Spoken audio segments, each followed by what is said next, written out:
দেখছি ওই মানুষটা যখন ওই মেহমানকে খানা খিলানির পরে যখন ওই মুসাফির রাত্রের বেলা ঘুমাইছে, ওই গরিব মানুষের খানা খাওয়ার পরে যখন ঘুমাইছে, রাত্রের বেলা ওই মেহমান স্বপ্নে দেখে আল্লাহ রসুল সাল্লাল্লাহু আলাইহি সাল্লামের সাথে দিদার হয়ে গেছে।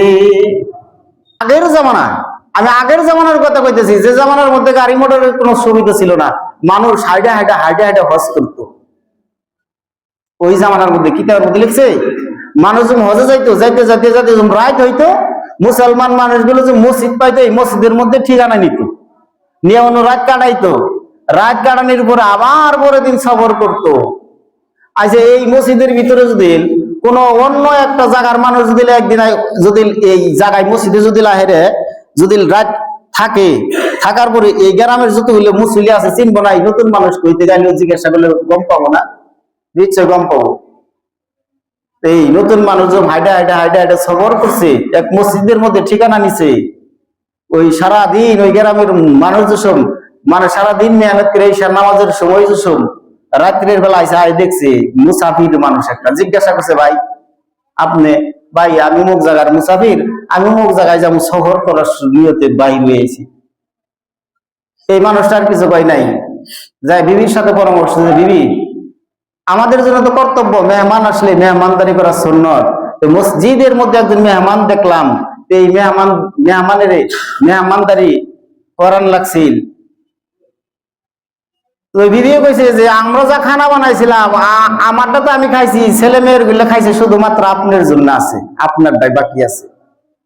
ওই সময় চিন্তা করলো আমি যদি খাইটা তো শেষ হবো, আল্লাহ রসুল সাল্লাল্লাহু আলাইহি সুন্নত, আমার ভাগেরটা আমার এই মেহমানের খিলেই দিব।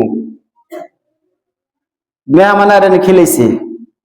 কিতাবের মধ্যে লিখছে ওই মানুষটা যখন ওই মেহমানকে খিলানির পরে যখন ওই মুসাফির রাত্রের বেলা ঘুমাইছে, ওই গরিব মানুষের খানা খাওয়ার পরে যখন ঘুমাইছে, রাত্রের বেলা ওই মেহমান স্বপ্নে দেখে আল্লাহ রসুল সাল্লাল্লাহু আলাইহি সাল্লামের সাথে দিদার হয়ে গেছে।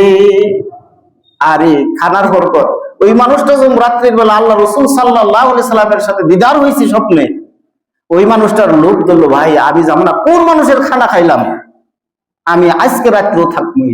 পরের দিন ওই মেহমান, ওই মানুষটা পরের দিন সারা দিন যখন নাকি জঙ্গলের মধ্যে খড়ি কাটছে, কাটার পরে পরের দিন যখন নাকি আবার রাত্রের বেলা আইছে, আবার পরে ওই মেহমান আছে, পরের দিন ওর অবস্থা এটাই। সারাদিন যে খড়ি কাটে কাটে যে মানে পয়সাটা উপার্জন হয়, কোনোরকম দিন পরিয়াল চলে, পরের দিন এই অবস্থা। পরের দিন ওর খানা ডাইন ওই মেহমানের খেলেই দিছে।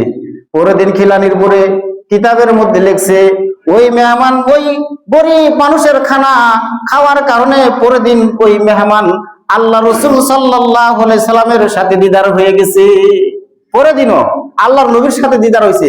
এরকম ভাবে 3 দিন হয়ে যায়, ওই মানুষটা যায় না। তার মানে লোভ ধরলো এর খানা খাইলে আল্লাহ রসুল সাল্লাল্লাহু আলাইহি সাল্লামের সাথে দিদার হয়। 3 দিন যখন হয়ে গেছে, এই মানুষটা, একজন মানুষ যদি 3 দিন যদি না খায় তার অবস্থা কি হবো? আর এই পেটটা শুকায়ে পিঠের সাথে লেগে গেছে। 3 দিন ওই মানুষটা 3 দিন সুন্নত মেহমানদারি, তৃতীয় দিন মেহমানদারি করেছে, তৃতীয় দিন ওই মানুষটার সাথে আল্লাহর নবীর সাথে দিদার হয়েছে। চতুর্থ দিন 3 দিন তো মেহমানদারি করা সুন্নত, তারপর যে মানুষ না করে গুনাহ হবো না? চতুর্থ দিন দেখাইছে, ভাই তোমারে যে ডাট ডবট করতেছি তার কারণ হইলো তুমি আমার পেটটা দেখো কাপড় উঠে দিছে। ভাই তোমার যে আমি 3 দিন খানা খেলেছি, সম্পূর্ণ আমি না খাই তোমার খানা খেলেছি, আর তুমি আমার পেটের অবস্থাটা দেখো, ওই জন্যই তোমার আমি ডাট ডবট করতেছি। ওই মানুষটা জোর জোর করে চোখ দিয়ে পানি ছেড়ে দিছিল। ভাই যে ভাই আমি জানি না, আমি 3 দিন এই জায়গায় আসলতে আমি 3 দিন থাকবার জন্য এই মসজিদে আসলতে আমি 3 দিন থাকার জন্য নিয়ত করি নাই। ভাই যেদিন তোমার খানা খাওয়ার সাথে সাথে 3 দিন তোমার খানা খাইছি, আল্লাহ রসুল সাল্লাল্লাহু আলাইহি সাল্লামের সাথে 3 দিন আমার মোলাকাত হয়ে গেছে।